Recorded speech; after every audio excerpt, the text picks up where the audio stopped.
Welcome back to another episode of The Perspective. I am your host, Brooklyn 80s, and I got another good episode here for you today on The Perspective.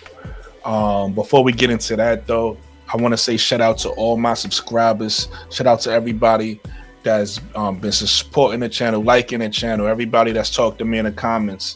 Shout out to you. Shout out to everybody who's been donating, hitting my Zelle, hitting my Cash App.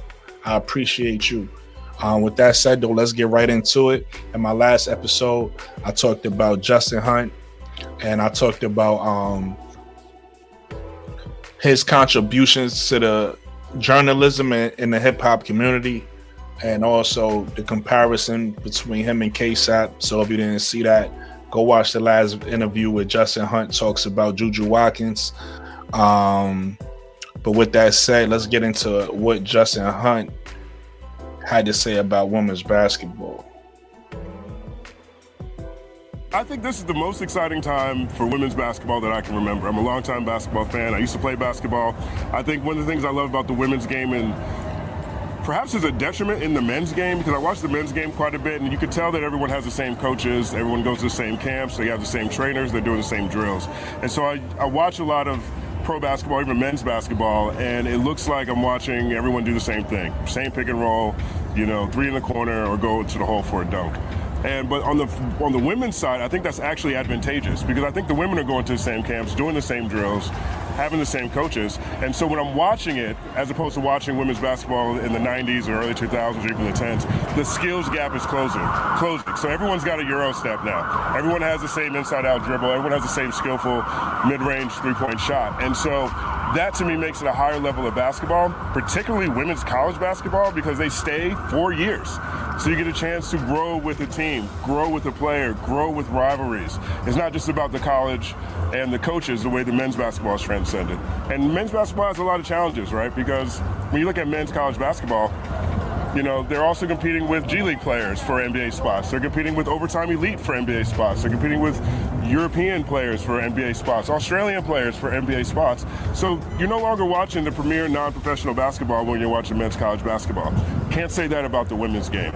You get to grow with these fantastic players who are doing the same moves, except for dunking, as the men are, for a 4-year period, and then they go into the WNBA, which is so loaded now, they don't have enough teams.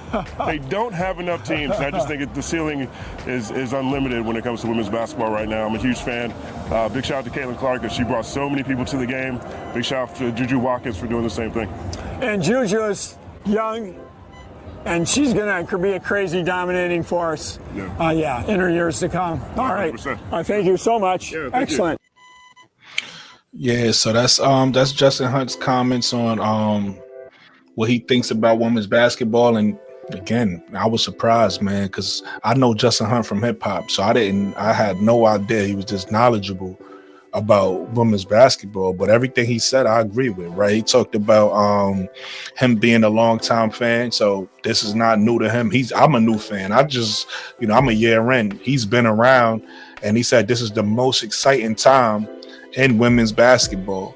He talked about the skill gap closing. He made a great analogy of everybody using the same trainers and everybody kind of getting coached the same way and learning the same moves. He said in men's basketball it's kind of a detriment to the game, because everybody's kind of playing the same, but in women's basketball is actually an asset to the game because it's closing that skill gap, right? Everybody got a Euro step, everybody has a step back. The same game you pretty much watching men, you pretty much seeing that same game from women now. Outside of the dunking the ball, women could do everything men could do. So he touched on that, which I thought was a great point, because I never thought about that before. He talked about the women college players being able to play 4 years, so now you get to grow with the players. You get to really learn these players, really become a fan of them, see where they got better at, right? Which doesn't happen in the men's game. Right, he talked about the WNBA not having enough teams for the talent that's coming out. So he even knows, like, college is where it's at. I keep trying to tell, these WNBA people that want to keep, switching these WNBA girls from each team, that these college girls is coming. And anybody who's been watching college knows that. I've been trying to tell you. So shout out to him for recognizing that. He said that the women's game actually right now is playing a higher level of basketball than the men's game is, right? And I understand why. I don't necessarily agree with that point. I understand why you say that, though. You know, I feel like when it comes to the men and the women's game, overall, the women play a better basketball. But I feel like the top of the men's game, the best teams, when you get to the playoffs and you get down to the best of the best, you know, the men's game is still superior. The men's game is the men's game. But I think overall, from top to bottom, women play a more consistent style of competitive basketball, whereas the bottom of the men's league, you know, you can see some really bad basketball. That's why I don't watch them. Shout out to you guys who watch bad teams. I do not watch bad teams, so I only watch the good teams play each other because I can't subject myself to that level of basketball. So there, I understand what he's saying. You can't see a bad brand of basketball if you're watching some of the bad teams in the NBA. So that part.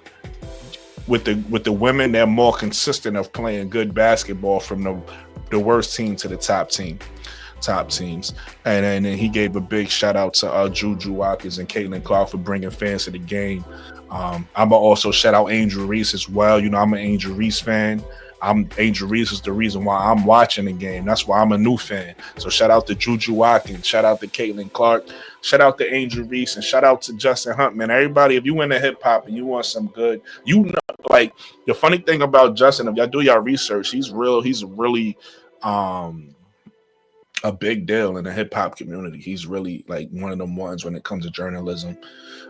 Like I said, that's why I compare him to my last video. I compare him and K-Sap. They remind me, they almost like mirrors each other in the WNBA, in the hip hop world. They both, you know, hopefully these brothers connect because they mirror each other. But with that said, man, tell me what you think about Justin's comments on women's basketball. Tell me what you guys think about this video. Talk to me in the comments. Make sure you guys subscribe. I'm on the road to 500. So I appreciate you guys if you get me there. Hit the like button. Holla at me in the comments. Tell me what you think of the video. Have a blessed night.